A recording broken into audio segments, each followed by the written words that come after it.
السلام علیکم دوستو، welcome to my channel N T V Urdu. اس چینل میں ہم آپ کے لیے بہت ہی انٹرٹینمنٹ سے بھرپور ویڈیوز لے کر آتے ہیں۔ اگر آپ کو ہماری ویڈیوز پسند آئیں تو ویڈیوز کو لائک کیجئے اور اپنے دوستوں کے ساتھ شیئر کیجئے۔ چلیے شروع کرتے ہیں ویڈیو۔ شوکت خانم اس مشکل کی گھڑی میں بھی ٹیسٹ فری نہیں کر رہا۔ کچھ عقل مند کہتے ہیں کہ کینسر کا علاج مفت کرتا ہے۔ 7 دن پہلے میرے ہاتھ ڈیرن سیمی کی طرح تھے اور اب دھو کے کیترینہ کیف کے ہاتھوں جیسے ہو گئے ہیں۔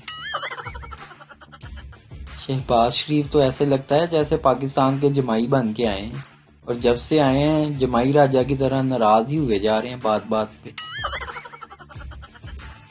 دنیا کی ویلی ترین قوم گھر میں ویلا بیٹھنے کے لیے تیار نہیں ہے۔ وہ لوگ جو کہتے تھے 7 کے 7 دن اتوار کی طرح ہونے چاہیے، لو پھر ہو گئے سارے دن اتوار جیسے۔ آواز دو تو کوئی سنتا نہیں، ذرا سا کھانس لو تو منحوس مڑ مڑ کے دیکھتے ہیں۔ گھر سے باہر نکلنے پر گولی مارنے کا اعلان بھی ہو جائے نا، تب بھی پاکستانی باہر یہ دیکھنے کے لیے نکل جائیں گے کہ گولی مار رہے ہیں یا نہیں۔ بنوں سے تعلق رکھنے والے 2 افراد کا عمرہ سے واپسی پر ٹیسٹ کروایا گیا جو کہ نیگیٹو آیا، جس کی خوشی میں اہل علاقہ نے ہوائی فائرنگ کر کے ان کا استقبال کیا۔ فائرنگ سے 5 افراد جاں بحق اور 7 کی حالت تشویشناک۔ گھر میں بیٹھے رہیے پلیز، ایسا نہ ہو کہ سوجی لینے جائیں اور سوجی ہوئی لے کر واپس آئیں۔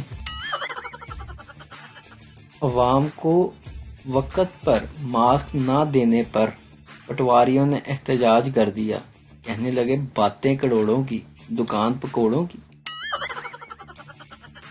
گھوم پھر کر نہ قتل عام کریں، جو جہاں ہیں وہیں قیام کریں، please stay home, thank you. دوسرے ممالک میں دوسری شادی پر مبارکباد دی جاتی ہے، جبکہ پاکستان میں وہ بیچارہ گلی سے بھی گزرے لوگ کہتے ہیں اس چول نے 2 کتیاں نے، اس چول نے 2 شادیاں کی ہوئی ہیں۔